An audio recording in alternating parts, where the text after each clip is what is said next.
Jalen Williams and Shai combined for 71 points as the Oklahoma City Thunder are now just one win away from capturing their first ever NBA championship. Hi everyone, welcome back to another video of Spectator Sports, where we cover sports from a spectator's point of view. I'm your host Sebastian Fonseca, and in this video we'll be recapping Game 5 of the NBA Finals. But before we get into the content, please do us a massive favor. Drop a like on this video, subscribe to the channel if you haven't done so already. It really helps out with the YouTube algorithm. If you want to get more videos of Spectator Sports, we got that for you here on YouTube and our various playlists. If you want to get clips from Spectator Sports, we got that for you on TikTok. And if you want to enjoy Spectator Sports from an audio-only experience, we got that for you on Spotify.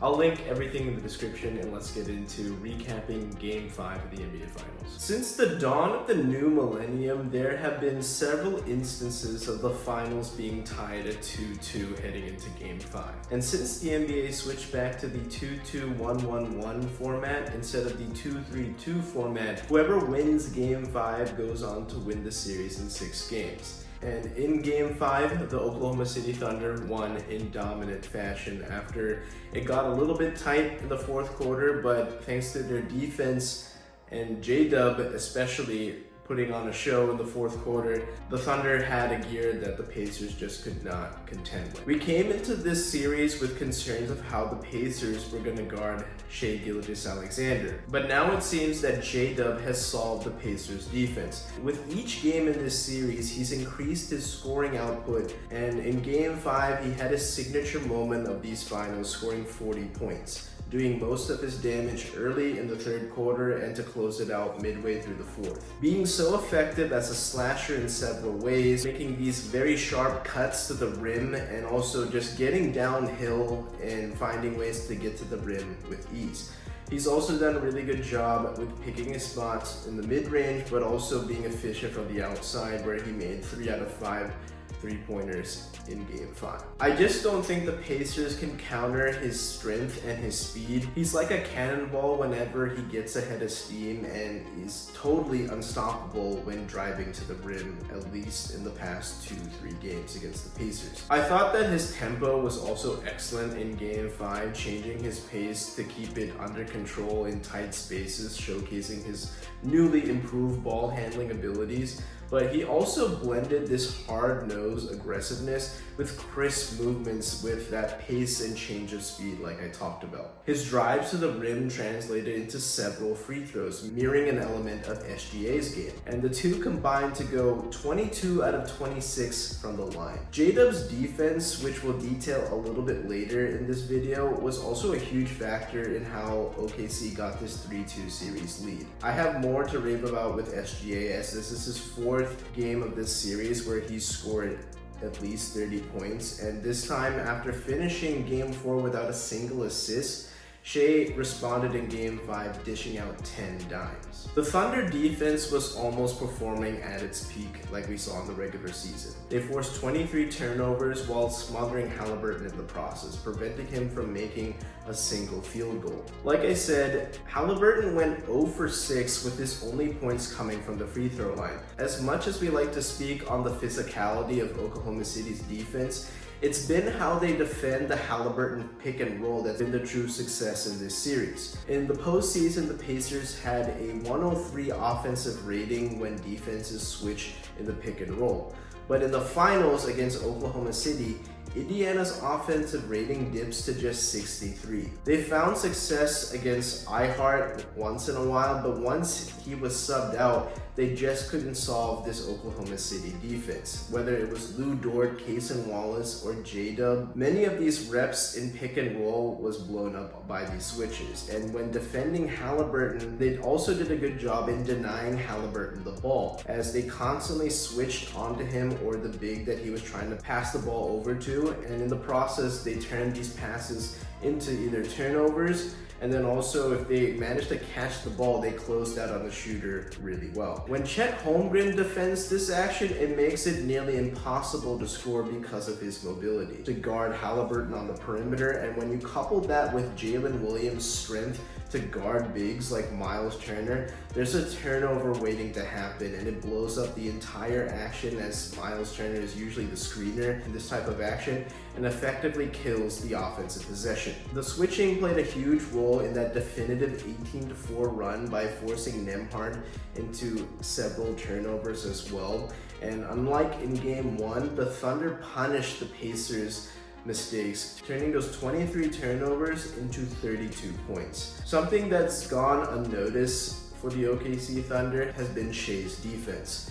In Game 5, he had 4 blocks and 2 steals, as the Thunder's defense finished with a whopping 27 steals and blocks combined. Shea has averaged 2.4 steals per game, as well as 1.8 blocks a game. And if you remember, back in Game 4, he had a pivotal block on Tyrese Haliburton to keep their comeback hopes alive to even this series. And if you go back to Game 3, Shea had 3 blocks in that game. In Game 5, Shea became the first player in the NBA Finals to record 30 points, 10 assists, and 4 blocks. OKC also got great production from their bench. Aaron Wiggins scored 14 points after struggling in Indianapolis, scoring just 1 point between games 3 and 4. Cason Wallace scored 11 points, including 3 triples, after coming into Game 5 without a single make from deep. Alex Caruso didn't do much in the scoring department, but he filled up the defensive stat sheet, including 4 steals and getting a block. Entering Game 5, the series is tied 2-2, and the winner could pull within a game of winning the championship. And Tyrese Haliburton played the worst game of his career by finishing Game 5 with just 4 points, going 0 for 6 with 3 turnovers. In the first half, Tyrese Haliburton re-aggravated his already strained calf, and this made him limited for much of Game 5 going forward. He scored just 4 points, like I said, without making a single field goal. And something we can definitely say about Haliburton is that he's just not quite there yet as a superstar. Superstars are consistent, and while we've seen so many peaks during this run to the finals, and even last year when they made it to the Eastern Conference Finals, the lows are sometimes as deep as the Grand Canyon, because we've seen too much inconsistency with Tyrese Haliburton. There's sometimes he just looks too passive, and then there's other times where he's just far too sloppy with the basketball. And yes, he was certainly injured in Game 5, and it limited his effectiveness against this historic OKC defense. However, if you're on the court, it's my job to assess what I see on the court, and what I saw was a far too passive Tyrese Haliburton even before his injury. Overall, his play in the NBA Finals has been pretty average. So far, he's been averaging 7.2 assists versus 4 turnovers a game.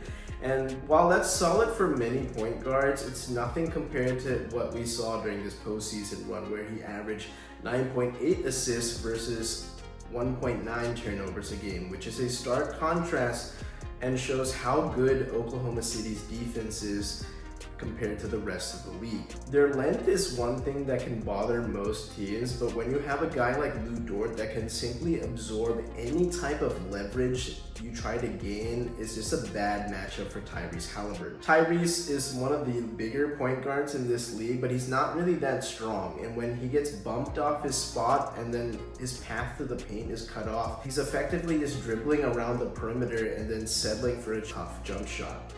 I can't say he gets a pass for this poor performance due to his injury, because he never fully exited the game, and even before he was injured, he passed up wide open shots in yet another game where we saw a passive Tyrese Haliburton. While this may seem like a blowout on paper, there was a comeback attempt brewing in the third quarter. TJ McConnell scored 13 points in the third, and that's mainly because he's just so much quicker than Tyrese Haliburton. And that's something that can hurt the Thunder in space. Pascal Siakam did everything he could to start the fourth quarter. He scored 14 points, going a perfect 5 for 5, and this helped the Pacers cut the deficit to just 2 points.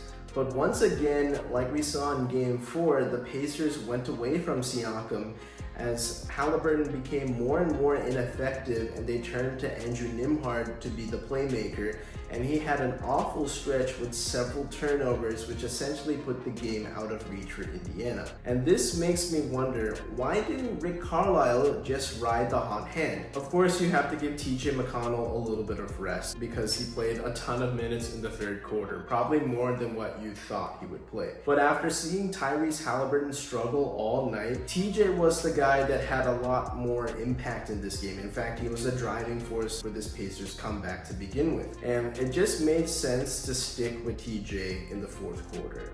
Now, the outlook on this series is pretty obvious for Indiana here. Win or go home. They're playing at the field house and they could get re-energized to defend home court and push this series to a game 7. I think what makes me pessimistic heading into game 6 is the health of Tyrese Haliburton.